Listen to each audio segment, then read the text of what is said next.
Mumbai central पर train रुकी तो दामोदर दास अपनी पत्नी शारदा के साथ ट्रेन से उतरकर खड़े हो गए। स्टेशन पर एक दूसरी ही दुनिया लग रही थी।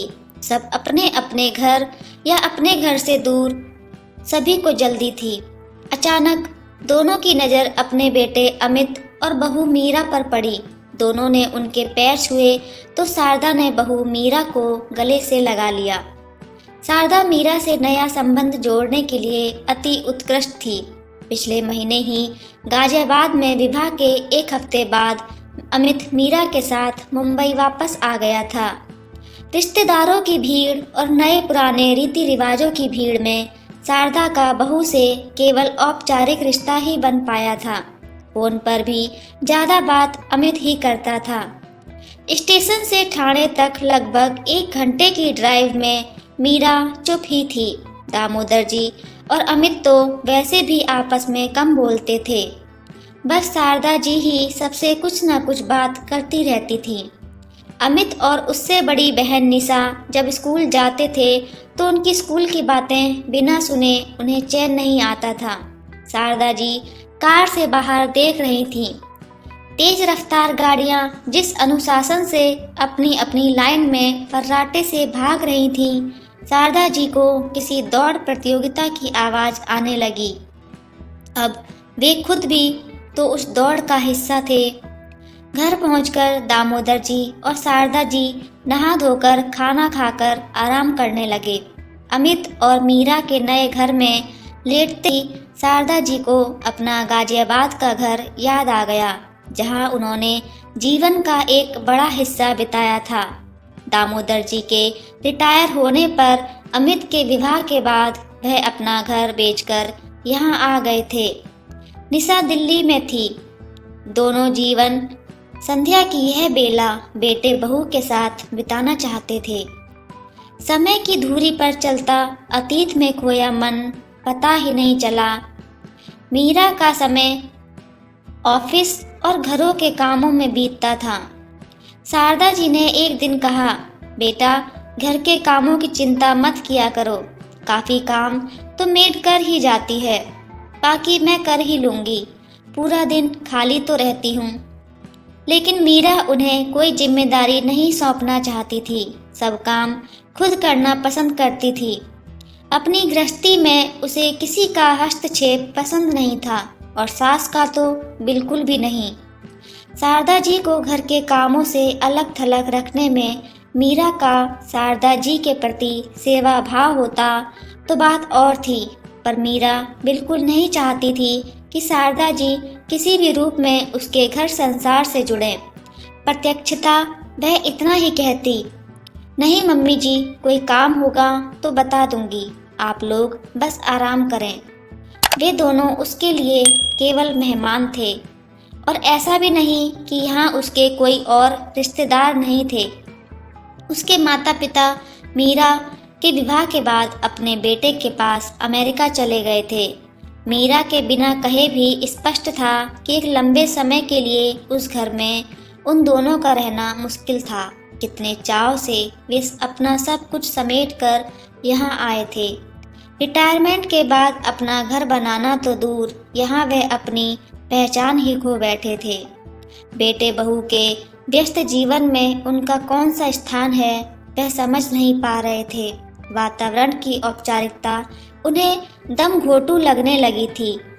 मीरा के व्यवहार में ऐसा कुछ नहीं था जिसकी वे आलोचना कर सकें, पर जिस अपनेपन की उन्हें आशा थी, जो भावनात्मक संबंध जोड़कर वे दोनों के जीवन का अंग बनना चाहते थे, उसे पूरी तरह से मीरा ने नकार दिया था। मीरा उस घर की एक छत्र मालकिन थी। ऐसी स्थिति में 1-2 महीने ही वहाँ रहा जा सकता था, लेकिन हमेशा के लिए नहीं। शारदा जी सोचती, कैसी विडंबना है, बात कुछ भी नहीं थी फिर भी बहुत बड़ी थी। अपने बेटे से कैसे कहें कि तुम्हारी पत्नी ने तुम्हारे माता पिता को तुमसे अलग करने का एक अत्याधुनिक और संभ्रांत तरीका खोज निकाला है।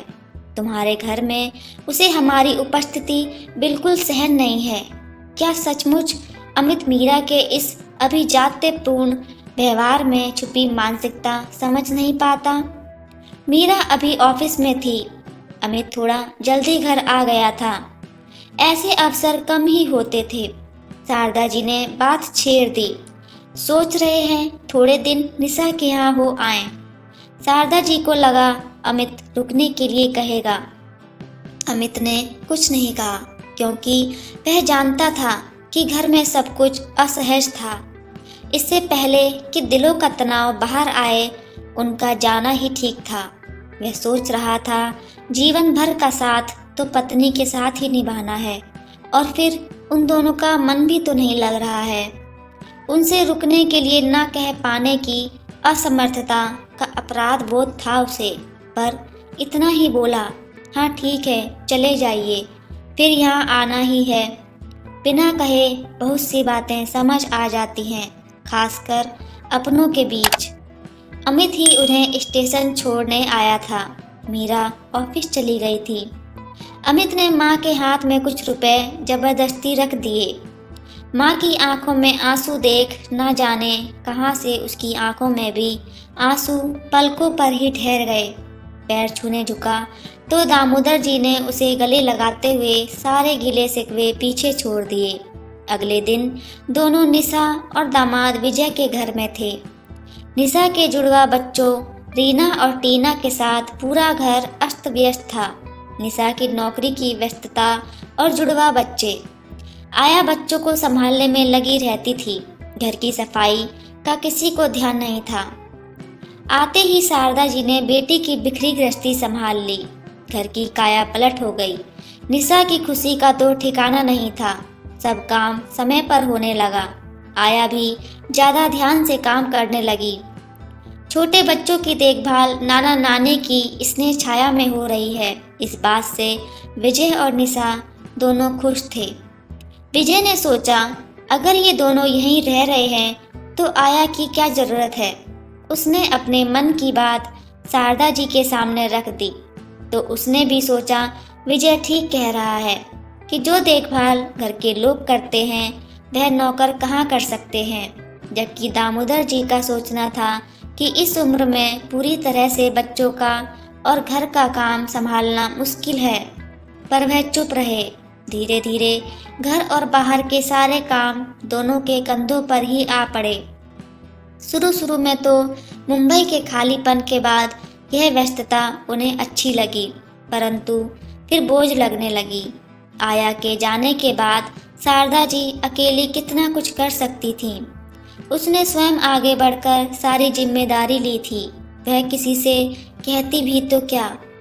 निशा और विजय आराम से अपनी सामाजिक और सांस्कृतिक जरूरतों को पूरा करने के लिए लगे रहते थे। हर शाम शारदा जी या तो उन दोनों के दोस्तों की आवभगत में लगी रहती या वे दोनों बच्चों से बेखबर बाहर घूमते रहते। निशा बिल्कुल भूल गई थी कि माँ सालों से आर्थराइटिस की मरीज है और पिता ब्लड प्रेशर के, और इस उम्र में इतनी व्यस्तता और जिम्मेदारियां उनके बस की बात नहीं है। किसी ने नहीं सोचा कि रहने खाने की सुविधा ही जीवन का उत्कर्ष नहीं है। उसके अलावा भी दोनों की कुछ ज़रूरतें या आशाएं हो सकती हैं। दामोदर जी को गाजियाबाद का अपना घर याद आता है। सुबह उठकर गर्म चाय के साथ शारदा के साथ अखबार पढ़ना और कई खबरों पर बातें करना जो उनके रिटायर्ड जीवन का एक हिस्सा हो। अब असंभव था, कैसे फंस गए थे वे और शारदा। यह एक दूसरी ही जेल थी जहां उन्हें लगता कि उनसे बेगारी करवाई जा रही है। अपनी ऐसी सोच पर दामोदर जी को शर्म आती थी। छी, कितने स्वार्थी हो गए हैं वे इस उम्र में। पर चाहते हुए भी दामोदर जी ऐसे जीवन में स्वयं को ढाल नहीं पा रहे थे। शारदा जी थक कर रात को बिस्तर पर लेटती तो सोचती, माँ की कोख से जन्म लेने वाले उसके खून के अंश ही सब कुछ जानते हुए भी अनजान बने रहने का स्वांग करें तो ऐसे रिश्तों का क्या करे कोई। दिन रात जाने अनजाने कितनी ही बातें हृदय को छलनी करती रहती। दोनों कुछ ही महीनों में अपना अस्तित्व ही भुला बैठे हैं। फिर सोचती अपने बच्चों के लिए इस शरीर को थोड़ा कष्ट हो भी गया तो क्या, घर में सुख शांति तो है। एक दिन दामोदर जी से रहा नहीं गया तो उन्होंने बेटी से कहा, बेटा अब तुम्हारी मम्मी से इतना काम नहीं होता, रोज दर्द से सो भी नहीं पाती। वह तब निशा तुनक कर बोली, मम्मी ने खुद ही काम करना शुरू किया था, मैंने नहीं कहा था। उन्हें मेरा घर जैसा था ठीक था। घर तो निशा का ही था, वे दोनों तो मेहमान ही थे। निशा ने विजय से आया को वापस बुलाने की बात की तो विजय का मूड खराब हो गया।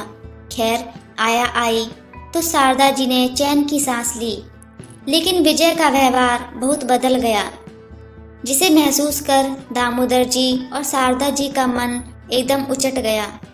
अचानक एक दिन दामोदर जी ने निशा से कहा, कुछ जरूरी काम है, हम दोनों कल सहारनपुर जा रहे हैं। शारदा जी हैरान हुई पर उस समय कुछ नहीं पूछा। निशा ने सपाट स्वर में कहा, ठीक है। शारदा जी किचन में काम करते हुए सोच रही थी, मीरा के रूखे स्वभाव और उपेक्षापूर्ण व्यवहार होते हुए अमित अकेला कब तक संबंध निभा पाएगा। समय और स्थान की दूरियां रिश्तों के बीच वैसे ही आ जाती हैं। बेटी दामाद से भी कोई उम्मीद करना बेकार था।